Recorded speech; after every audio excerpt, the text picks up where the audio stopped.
Assalamualaikum warahmatullahi wabarakatuh.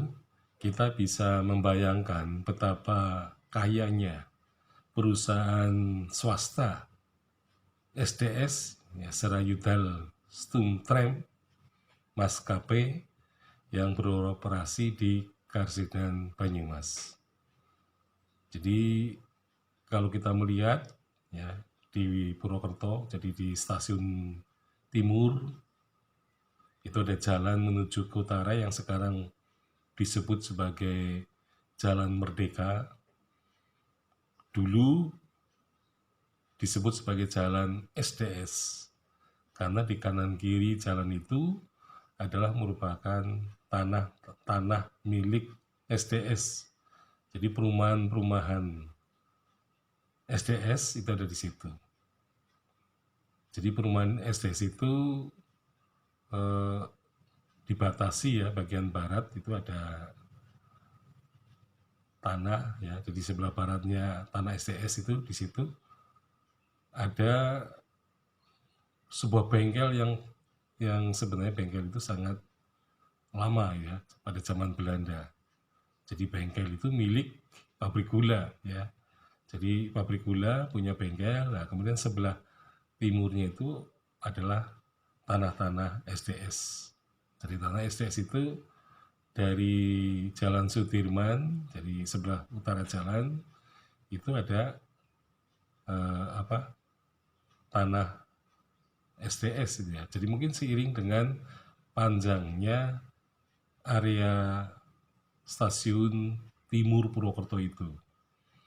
Nah, nanti ketika memasuki itu ke timur melalui RRI Purwokerto itu termasuk juga tanah SDS, dan batas paling timurnya adalah toko Roti Run. Ya, toko Roti Run itu kelihatannya bukan tanah SDS. Jadi akhirnya di situ, ya.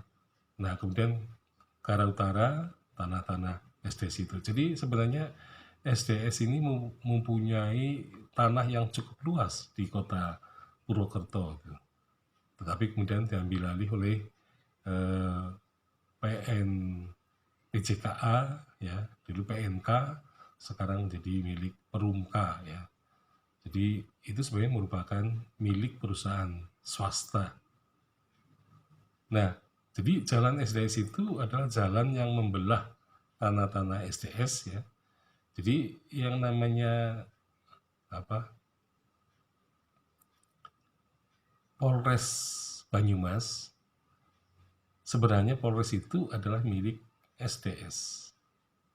Jadi menyewa sebenarnya. Jadi Polres menyewa kepada Perumka. Nah, Perumka dulu miliknya SDS. Tampaknya juga sama dengan BI itu, ya. Jadi tanah BI pun kelihatannya merupakan tanah SDS, Bank Indonesia.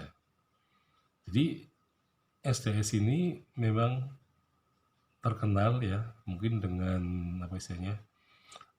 kekayaannya yang luar biasa karena membuat jalur rel kereta api dari Maus.